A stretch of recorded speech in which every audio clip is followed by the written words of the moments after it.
All right, guys, welcome back to the podcast. We have another great guest today. He's a young entrepreneur out of Dallas-Fort Worth, Texas. He's an agent turned investor. Yes, we're converting them all to the dark side. Give him a break. I want to talk about how he went from wholesaling houses to flipping houses, how he's making a big name for himself using social media in Dallas. Let me introduce you to my guest, Brandon Richards. How's it going, guys? What's going on, man? How you doing? Pretty good, pretty good. Glad to be here. Yeah, good to have you on the podcast. Now, go ahead and introduce yourself and explain how you kind of got into Dallas, because I know you were in Arizona, I think, and how you kind of Yep. moved from transitioning from a real estate agent to doing more of the investing side of the business. Yeah. Name's Brandon Richards. I own Fearless Properties. Moved out to Texas late 2015. I was a realtor out there, pretty small time, and so I figured I'll be a realtor out here. Got my license. Took about 4 months. So April 2016, finally got licensed, and discovered that it wasn't as easy as I thought to be a rock star realtor. Um, I mean, I did what everybody else does. I pay for all the online leads, and the office provides leads, and I do the phone calls, and it wasn't working, and it wasn't for Yep. me, and I didn't like showing houses. Um, of course, like everybody else, I had heard about wholesaling. The no money down buying houses strategy where you make money, and that's not as simple as it is either. But I investigated it some more and started pushing forward onto it. Really this year, but that time of the year when middle of 2016, I started thinking about it, and I moved over to an investment brokerage. Learned a little bit more, still not knowledgeable enough, and honestly very fearful of what ifs. And so it wasn't until early this year that I actually pulled the trigger on that one. Yeah, so it's pretty common. People try to get into the traditional side, the retail side of the market, and it's tough, right? Being an agent's tough, and then they always think that it's too hard to transition into the investing side because they think they need money. A lot of them say, "Well, I need to have all this money. I haven't raised enough money." And I'm always like, "What does having money have anything to do with being a real estate investor?" So you moved to Dallas, and you kind of stumbled across the wholesaling, right? Which is where we're taking houses that we don't own, contracting them, selling the option on the contract. So how did your first wholesale deals go down? You did them in a co-wholesaling strategy, right? Yeah. At a previous brokerage that I was at, a couple of guys had formed an LLC, and they were wholesaling at a pretty high fashion. I mean, I think they're doing between 5 and 15 a month, and their strategy was different than mine. They were getting them from realtors almost primarily 100%. So they're doing good. I don't like making that many phone calls. And that's what their strategy required is they called a lot of realtors. Um, it's just too much calling, Yeah. too much calling. Although it's probably something I should probably rethink nowadays, cold calling in my current business. But at the time, is I wasn't going to be calling that many agents, and I didn't think it was scalable. And of course, marketing and online and PPC and all that things, and all those items were more intriguing to me. It's something that could be tracked and scaled, and at some point systematized. So I went the other way, but they are kind of what taught me, in a sense, outside of my own research, how to wholesale. Yeah, I mean, it just kind of depends on what your nature is, right? So a lot of y'all are new agents out there, and showing a house is kind of like handicapping or putting the handcuffs on yourself. And so if you're a real go aggressive type of individual, you may want to look into wholesaling houses because nobody wants to just drive around and be at the mercy of another individual all the time. Yeah. So you get these houses under contract. Were they finding them, or were you finding the deals and then you were just selling to your buyers list, or how did that kind of work out? I think 100% of them, they found them. And I found the buyer. Okay. Yeah, so that's what we talk about a lot on Investor Army, because I think it's one of the best ways for a new investor to start their business. Because if you don't have money to market, you don't have money for earnest money, you need to find people that are generating leads, build a big buyers list for free, and connect the two parts and make a commission for doing so. So it's a great way to start Right. your business. So then you started co-wholesaling, and then you kind of stumbled into doing your own marketing, or you came across a pretty big deal. Let's talk about your big wholesale deal that kind of jump-started everything for you. Yeah. So again, I didn't like the way they were approaching their lead source. And so I started direct mail marketing at a very small level. I was probably getting out. I felt really cool. I was getting like 50 mails a day. I was killing it. And so at the time, I was kind of just digging through tax records, just mailing people that were that owned a house 15, 20 years. And so there's equity. They must want to sell maybe, I wasn't working. Anyhow, I started mailing substitute trustee to notice defaults. Yep. And before I got my fancy OnCarrot website, I just used one of the GoDaddy websites builders. And so she got my mail piece. She went to my website. I got the email while I was in the office, had a mini panic attack, ran the ARV, gave her a call, and turns out she only owed $36,000 on a property that was worth $190,000. Yeah. And so that conversation, I was anticipating her wanting something like $100 and something thousand. But she was aware of the condition of her house to an extent and said she wanted to walk away with 20 or 25,000. And aside from almost passing out, I left the office almost immediately after, because that was my first true direct to seller contract potentially. And so I'm panicking. I almost brought the other two guys in. Thankfully, I took my own action. I let go of the fear, and I showed up, contracted it at $63,000. And then the next day, got my $5,000 deposit from a local investor and sold it at 105. So 42,000 net profit. That's not bad. You could, I guess, wholesale one house or work an entire year for someone else at some company. I'm pretty sure that some little old lady got blown off the side of the road on the way out there, right? You weren't speeding at all to get out there, were you? No. And it's hard to explain for people that have never done this. So the first time you really get a hot lead that seems too good to be true, it's almost overwhelming how exciting it can get. And and once you kind of feel that rush, you're never going to go back, right? It's now the hunt's on, now the chase is on. Now you're like, let's do it again and again and again. And yep. That's a pretty big deal. What do you think a typical wholesale deal in Dallas is right now? Mine are all over the place, honestly. I would say it's roughly 15,000. I've only done about, and these are all metrics I don't track right now, unfortunately, but I've done 12 to 15 deals, and it's about $15,000 a deal. Yeah. On the wholesale side. And that's what I hear other people making, 15 to 25 per deal. I've had them as small as 1,500, 1,500, 3,000, 8,000, 12. It's kind of been all over, but it's about 15. Yeah, like anytime you get over 10, I think it's a pretty good deal. And those little ones, those 1,500 to 3,000 guys, those are the ones that are going to fuel your business and keep you going. Those are the ones that you're going to use to pay for your marketing, right? So you don't expect these to actually make you rich or to actually create real income. Those are just kind of the day-to-day, marketing costs is how I look at those. So when you're doing your direct mail, you're writing them out yourself, you're writing yellow letters or doing postcards or kind of give our audience a little bit of an idea of what you were doing when you started out. In the beginning, I was printing them out myself.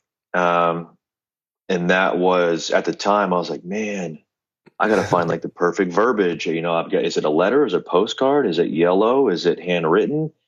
Is the envelopes printed or handwritten? So I did it all. But ultimately, Google searches and bigger pockets led me to letters. And that's what I was doing in the beginning. And so once I discovered, well, it may work, but I discovered that it wasn't working for me. Just finding people who had equity. It wasn't working for me, like I said, but I started mailing lists that I was purchasing through a local company, Propelio, and they provide 4 lists, and that's what I've been doing ever since. Yeah, the Propelio, those are good leads, guys. We'll put a link for Propelio below here. If you don't know who Daniel Moore is, check out one of our other podcasts, the one we were talking about doing $1 million deal, right? So there's only upside in this business. That's why it's such a great business, because in a normal job, when you rise the corporate ladder, you kind of know what you're shooting for, the position you're going for, and then you kind of hit those high positions. Then there's no more room to grow. in this business, you Yeah. can always add more rentals. You can always create more cash flow. You can always go to bigger deals. So that's why people, I feel, put more energy into this business, and they don't get burnt out as much. And so, like talking about when you're starting out, you're writing letters yourself. This is pretty common. When you start out, most people don't have money, right? They can't just outsource everything. So you're going to have to do your own bandit signs. You're going to have to do your own mailers. But in order to scale, you're going to have to do more volume. And I like how you brought out all the different thought processes that everybody thinks.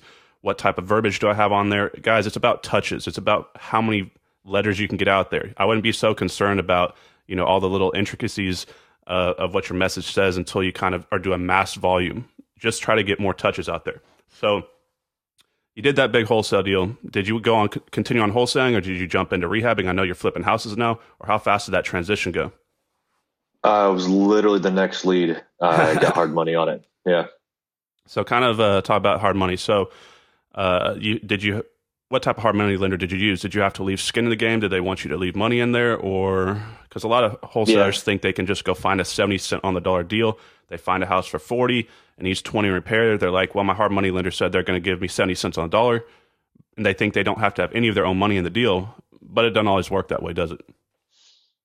No, not for me. I was lucky enough to have built connections with people that are fairly wealthy. And so, however, this guy's a full-time hard money lender now. I was able to go in and not have to go with the big companies that require credit checks and all that stuff. And so I got pretty lucky that way. And I'm pretty sure it does that for everybody. So Kevin Brown locally does that. And then now my latest one is going to be Austin Good, who's going to be providing that loan for me. But so the first one, $42,000 off that wholesale, paid down a lot of debt with that one. So by the time I got the next lead, I had like $26,000 in the bank still. And I wanted to flip. And so a lot of front end problems with that deal. And it was a wife or ex-wife that was living in the house for like, I think 9 years. But it was still under the ex-husband's name, which is a VA loan. A lot of problems. Anyways, closing day comes around. I'm trying to think of the numbers again. Originally, it was 64, then it was 70, and we ended up closing at 74,000, which got me really, really scared because at that time, when the price started going up after discovering a lot of unknown liens and stuff, my hard money guy was getting a little nervous. Yep. And ended up not funding the whole rehab, and so I had to put 15,000 in a separate escrow account. And with points and everything, I think I came to the table. And numbers are getting foggy now, but that $26,000 was gone, and it was sheer panic. But I needed that house. I wanted that house, and there was no way for me in my mind that I wasn't going to leave that title company without a house, and with something to help me learn, help me make plenty of mistakes, and ultimately build a name and an image for myself. So.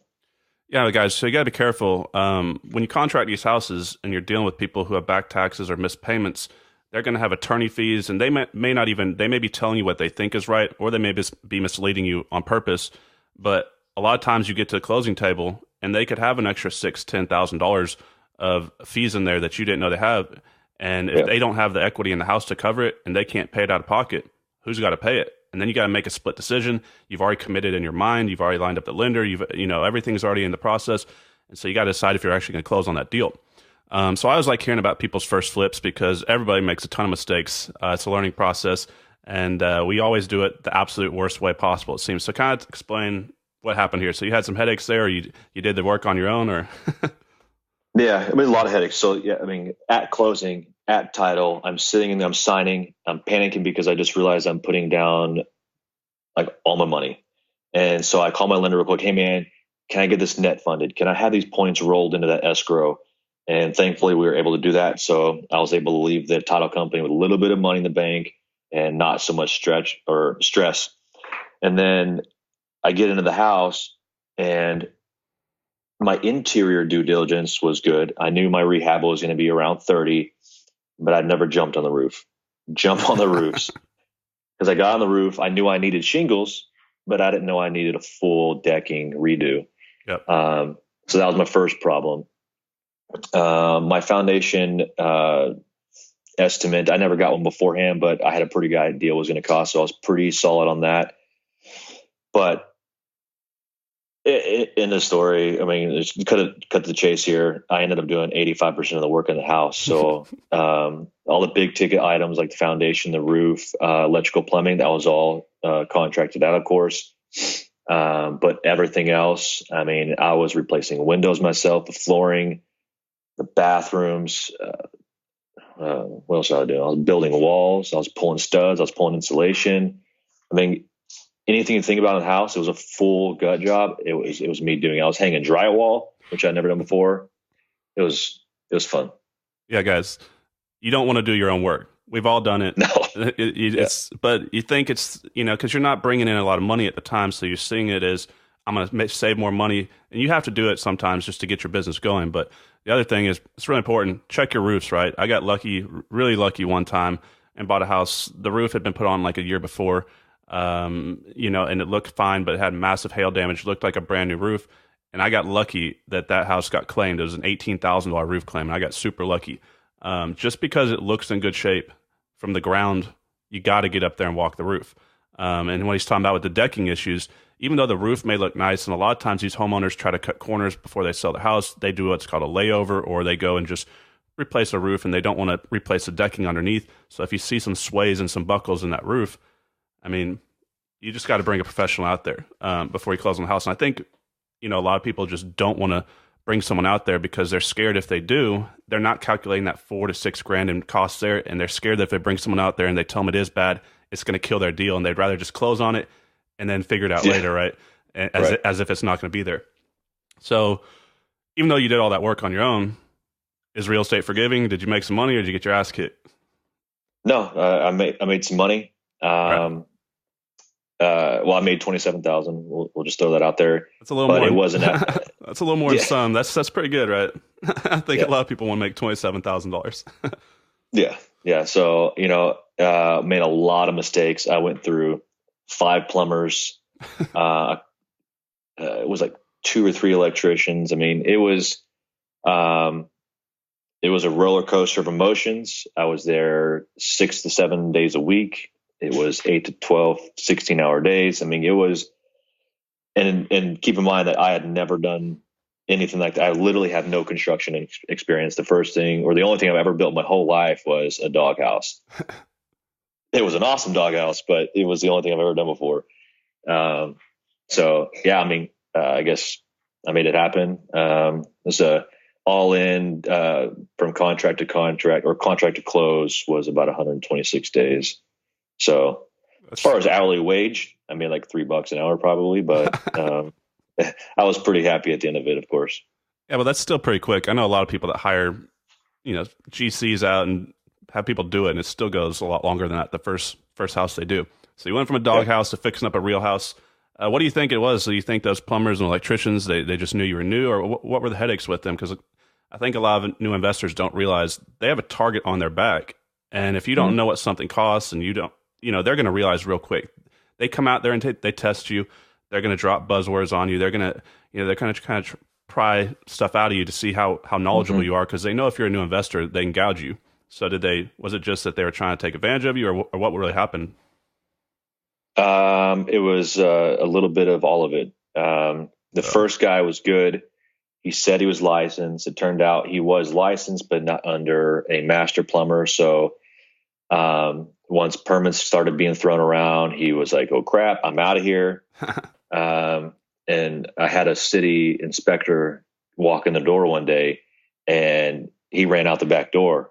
And I'm like, "Oh man, that's not good." I mean, when your plumber runs out the back door and somebody from the city comes in, it's not good. So he had about another $2,000 in work that he was supposed to be finishing up. And I had to tell him to leave. I was like, "Hey man, you got to go." And he kept coming back every day for like a week, wanting to finish the work. I'm like, "Dude, I can't have you finish the work." Anyway, so he finally stopped coming. So I called another guy.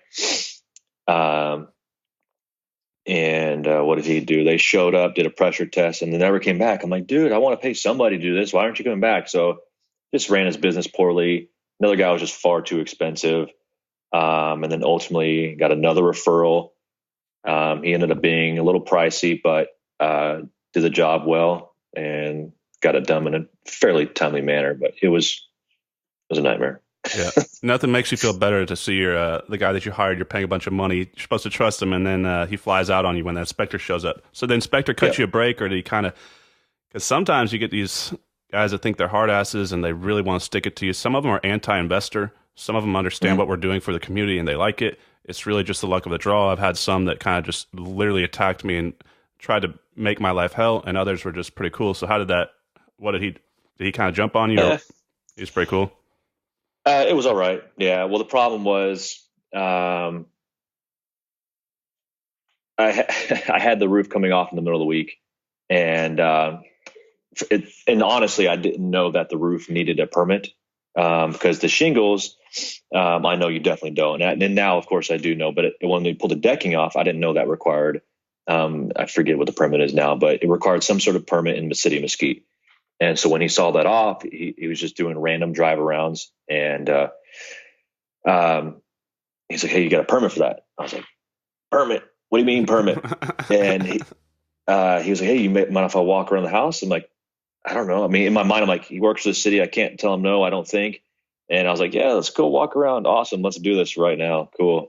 And yeah, he was like, "You need a permit for that, permit for that. You need a structural permit. You need this and that." And I'm like, man, because the kitchen was gutted. I was pulling walls. I was pulling studs. This whole ceiling was down. It was, it, it, it caused a lot of roadblocks, and it cost me, I don't know, probably another $3 to $4 grand and extra stuff. Because at that point, the electrician also didn't do everything to code, because he came in, did the work, left, paid him. And then when the guy told me I needed permits, I called him back up. "Hey, man, can you go pull permits?" He's like, "Oh, I'm pulling permits. Let me come back. I got to run 9 new outlets, and I got to do this and this and this and this to make it code." I'm like, "What? Why didn't you just do that the first time, dude?" So yeah, another 3-4 grand later, I finally, and probably another month in work. It was, yeah. Yeah, I mean, the inspector process is something, guys, that you just want to do it right. Don't cut corners. We've all been caught by the inspector. But if you cause a problem with them and you get on their bad side, it's going to be headaches for you, right? It's going to be hell. They can lock the water off at the where the city meter is, and now when you go to sell the house on the back end through a retail transaction, you can't have an inspection done. So don't just think you're going to like sneak behind their back, because they drive by, they're going to come see. So if you don't want to get caught, just don't look at like you're rehabbing a house. So if you got a dumpster out front, they're going to come around and sniff out what you're doing, right? They're going to try to figure out if you're doing something wrong, which most of you are, right? So that one turned out pretty good. Now you're flipping more houses here.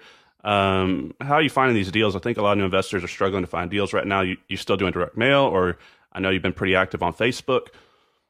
Yeah, it's been a variety of things. I think my latest 1, 2, 3, probably, no, I'd say that all three of the continuous flips have all been Facebook leads. Had a pretty big, it was another JV wholesale, but a $20,000 wholesale fee off of a bandit sign. And then a lot of direct mail. I mean, it's still not anywhere near where I need or want to be, but I'm still mailing Propelio. I've got a couple other lists that I'm mailing, divorce list. But a lot of them have been not necessarily my image on Facebook, although I have gotten actually this latest flip that I told you about in Garland. That one is just because she saw me on Facebook and says, "Hey, come look at my house. I want to move." And so I've walked her through that the past about 2 months. And so I'm closing on it in 2 weeks now. But I post in a lot of groups. It got me kicked out of them. I'm in Facebook probation or Facebook jail right now. But yeah, I got a lot of leads, a lot of leads that way. Well, that's interesting, because a lot of people are fighting that urge to have to learn social media, right? But this is the new age of doing things. This is the new way of doing things. And if you don't think social media is important, ask Hillary Clinton, right? You know, they had the corrupt media. They had every story controlled by them, but Donald Trump went direct to the people through social media. There's endless amounts of stories like this. I know a ton of businesses that had overnight success through social media. You guys, you got to learn it, right? So we went from horses and buggies delivering mail and content to radios, to television, to the internet. Now we have social media. We have Fox, NBC, CNN. The new age is Facebook, YouTube, Instagram, Twitter, right? So Yeah. I think what you're doing on Facebook is really good. I've seen some of the houses you're working on. I think a lot of people are just fighting that urge to get on there, even though they need to know how to do this. I don't know what it is. It's just, I think they think it's more work than it is, or it's something they can't learn how to do. So are you running paid ads, or are you just doing kind of organic stuff, or what are you doing to get these leads? I haven't done paid ads since probably March or something. And the plan is to get back into that, but figuring out the metrics of that has been a hassle of mine. But it's been in buy sell trade groups. I'll just post in there. And then just social branding. So I mean, outside of even leads, social media has really built, like I keep saying, my brand, my image. But it's how I met you. It's how I've met every single other investor that I've known. It's how I met my hard money lenders. It's how I got all my buyers. I wouldn't be able to sell any of these houses without Facebook. I mean, it's literally how I built my whole business up to this point. Because I'll catch your videos on there. I'll catch Pelio videos on there. A podcast. I mean, it links me to the world, really. I mean, Bigger Pockets, all of it. Well, you have to shout it loud and proud. Like Trey Brooks was on here, a young guy. He's doing the same thing. When you're a new business, you have to get in there and kind of scream out, "Hey, look at me! Look what I'm doing!" Because otherwise, no one's going to want to work with you. If you have no credibility because you haven't been in the market for 15 years and you're not showing people what you're doing, who's going to lend you money? Who's going to want to partner with you? And I think a lot of people are just, hesitant to put it out there. But if nobody knows what you're doing, you're going to stay in the closet forever. No one's ever going to want to work with you. So I think you're doing a good job at that. So you've been flipping these houses. I know you've done some. So you did one with a JV deal where. Yep. So guys, I think this deal is we're going to talk about because it's important because he put all his money up in his first deal. He was what we call over leveraged, which is pretty common for investors to do.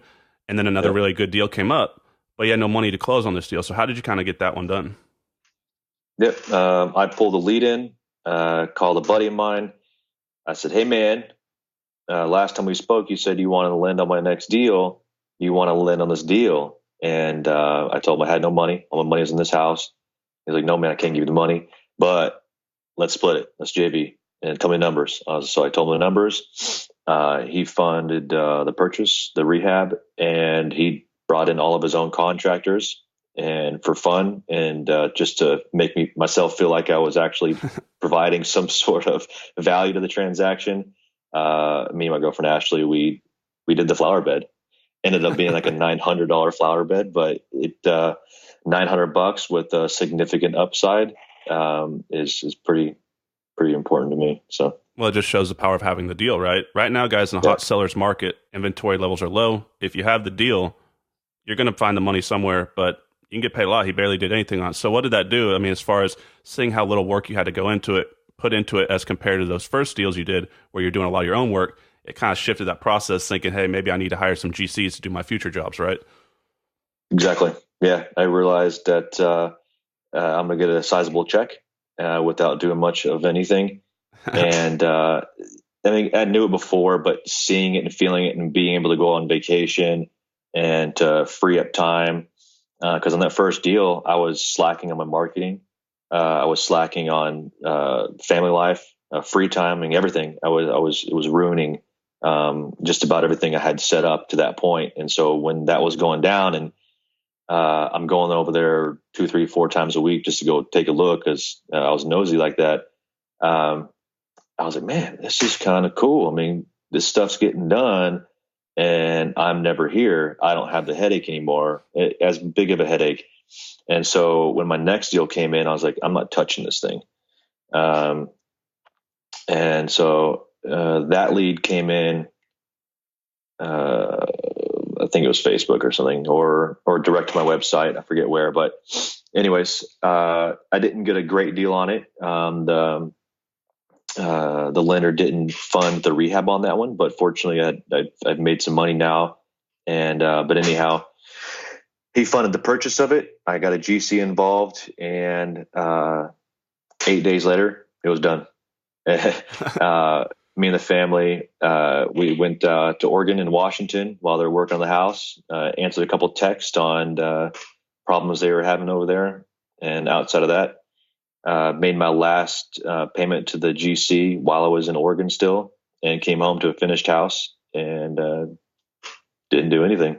Yeah, a good GC is going to help you kind of eliminate that imbalance between project and marketing, right? So one of the big things that new investors struggle with is they get so consumed, they market, they find a deal or two.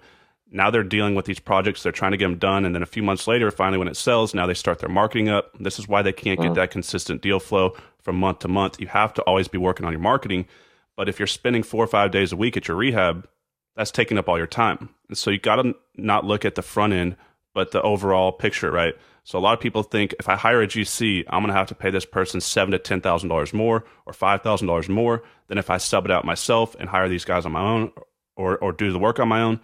So they're looking at that $5,000 to $7,000, $10,000. But if you're making $20,000, $30,000, $40,000 a deal, if you take all that time that you're wasting at the property and put that into finding more deals, you're going to find another deal or two. So your opportunity cost is you're hurting yourself by tens of thousands of dollars because you're focused on one thing, which is price on the front end. So it's really important to get to where you're using a GC. A lot of investors are too slow to get to this point. So you're flipping these houses, doing well right now. So what's coming next? Are you trying to build your rental portfolio, or because you're doing well, you're making some transactional income? Kind of what's your horizon look like for you? A lot. My dreams and aspirations are quite big, but in the near future, owner financing, rental, multifamily, build a bigger wholesale and flipping business. And I mean, that all goes back to marketing. So that is one of my now goals is figuring out how to market better and to systemize that to where I don't have to do it anymore. Because it's a good deal of my time right now. Yep. So have you gone down the virtual assistant route? Have you even thought about that yet? Thought about it. And I know a lot of people that do it. I just don't know how. And I'll get there. It's just the people that I do know that use it do it for various things and different tasks. And so just finding out what I would use one for has been a hurdle for me. I mean, anything that's repetitive, right? The mundane tasks that can be done over the internet, or even your cold calling. Like you're talking about those guys that were cold calling. You can't do that on your own. Anytime you have a real low conversion rate, but there's a lot of time into it. Say you're just blasting out 100,000 MLS offers. You may convert 0.0001 or whatever it is, but if you can pay someone to do this for you, it may be a good return on your money, right? But you're never going to do that as a business owner because you're going to sit there all day long calling or sending offers. It's going to burn you out. Or posting Craigslist ads. So anything that you're doing that's repetitive, that's done over the internet, this is what you're going to want to kind of hire these individuals to do for you guys. So as y'all know, we're real big talking about virtual assistants. It's going to free up a ton of your time.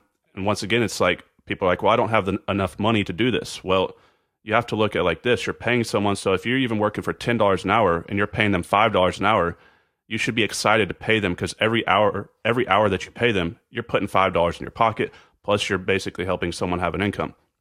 So I think virtual assistants will really help your business out. It helped my business out. I've used them for years. But yeah, that's kind of what we do is every time something gets to be where it's stressing me out, I say, can I outsource this? Can I have someone else do this for me? Because in the beginning, yeah. Other than that, guys, if you're not hiring a virtual assistant, a lot of y'all don't have the income coming in when you're starting your business to hire someone as an office assistant and pay them 30, 40, 50 grand a year. So you're going to have to either go the virtual assistant route or pay individuals commission based, right? Where you're paying them only for succeeding, finding a deal or closing a deal as far as, your acquisition team. Have you been doing anything like low equity marketing for subject to deals or owner finance deals, or have you kind of transitioned your education to that level yet? Or are you strictly just doing the flips? No, I just, as leads come in, I evaluate the situation and just try to figure out what's going on with it and what's the best strategy. Up to this point, I mean, I know the structure essentially of a subject to, And I know the people that are doing it, and it's just me pulling the trigger on one that has a low reinstatement. Yep. Like I had one a couple of days ago. Reinstatement was 133,000. Like, man, subject to. But it was a good short sale, so I just referred that one out, and potentially I'll get that one if the appraisal comes in low enough. Um, Owner finance, again, it would be something that I have to evaluate based off of all the different metrics, interest rate, uh, end value, and my purchase value in rehab. But I have one coming up that I would like to entertain. That we've discussed that one now in Terrell, but Yep. So, I mean, one of the things that jump started my business was, besides virtual assistants, is being able to raise private money or get credit lines. Have you gone down that path yet? So now that you've made a good income, and you're going to start making a better income, have you gone to the banks yet and seen if you're financeable? Have you been able to go see if you can get a credit line? Because doing JV deals, if you have to get those deals done, which is what everybody does when they start out, it's good, but you give up a ton of the profit, right? Whereas if you could go back and get that deal back. So, I mean, I gave up hundreds of thousands of dollars in JV deals. If I had just put more time in the early stage of my business, working on raising better, cheaper money, money without having to pay points up front, getting credit lines, it would have jump started my career even faster. So have you been putting some time into looking for money, or have you even thought about this, or are you just so busy trying to get these houses done? um, it's definitely one of the things that are top of my mind. Yep. Unfortunate for me, last year, my first year, and not knowing whether I wanted to be a realtor or investor, and struggling and having those growing pains, I didn't make any money last year, very little money, and so that caused me to go into a lot of debt. And such, being now all my debt is paid off, my credit isn't reflecting that yet. So um, private money is something that definitely is. It's very high on my to-do list right now, and trying to find those avenues of private money. But going to the banks for me personally isn't something that I'm entertaining right now. Um, uh, my girlfriend, it's a topic me and my girlfriend talk about all the time, because um, we know we need to do it, and because I know quite a few people that are doing it using credit lines, or they've built those relationships with the banks, or private money investors that do have the big IRAs or the hefty bank accounts that are willing to loan at 8, 9, and 10%, whereas my previous loans are 12 and 2. Yep. But definitely, it's something that's highly necessary for sure. Well, guys, you can't just go out to like the big banks. You can't go to Bank of America or Wells Fargo. I mean, you can, but you may only get a 50 to 100 grand line. You're going to need to start going out to the community banks, the credit unions, and walk in where you can look that bank president, in the eye, and so you can kind of see who you are, because people can see a winner when they see one, and they're going to give you, they're going to take chances on you that they wouldn't give you at a normal bank, where they just punch your information in a computer and it says does not compute, and they pump you out the back end, right? But the other thing is, money's, as the market kind of still goes up and up and up, it's getting easier to go to the banks. So a lot of banks are actually, I know a lot of people tell me they're getting qualified after 1 year income, which for a long time you had to have 2 good years of income. So you may just want to go check out and see what's out there. There's a lot of small banks around DFW, and for those of you around the country, you need to go talk to these banks, because if you can get a $500,000 credit line, it's going to jumpstart your business. You can do, I don't know, what's your price point that you're flipping these houses at? I'm trying to stay under 175, 200, just because I feel, and many other people feel, like the higher price points just either aren't moving fast enough, or will be a area in the market that does take a hit if or when it does take a hit. Now those price points won't move as fast, and so I'm trying to stay under 200,000, so I know I can move those properties in a week or two. Yeah. So I think if you're doing 175, 200 ARVs in those projects, you're going to have like 125, 130,000 of your own money.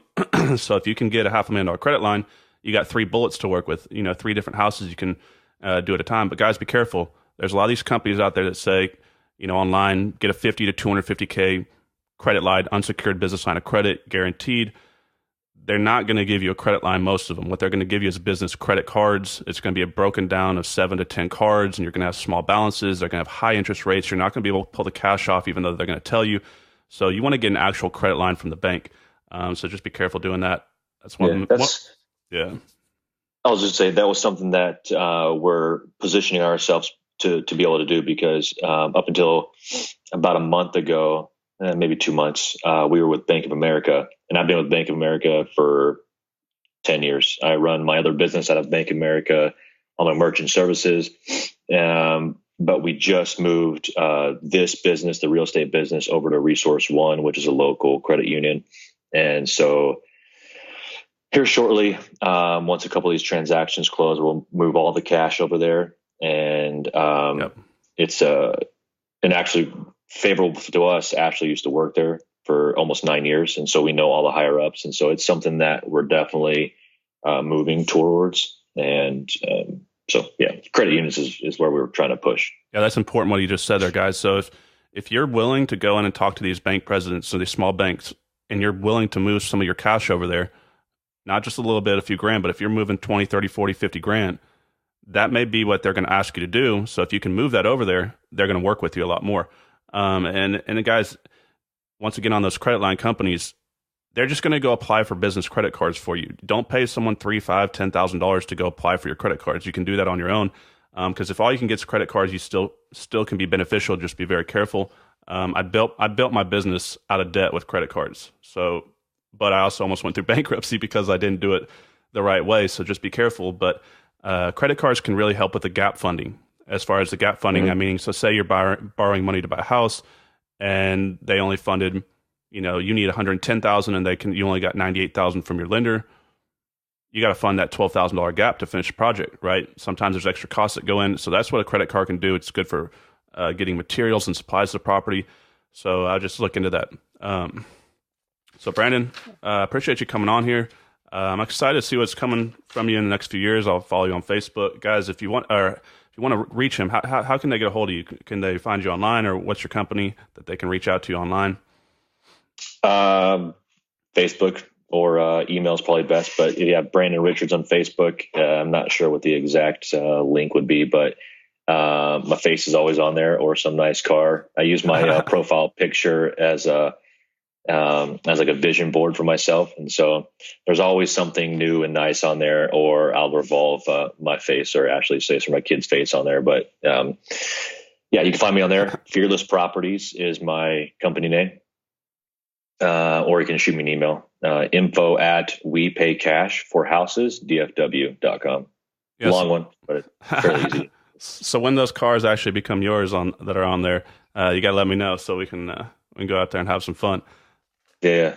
All right, man. Well, appreciate you coming on here. And if there's anything we can do to help, just let me know. And guys, we'll see you on the next episode of the Investor Army Podcast. All right. Appreciate it.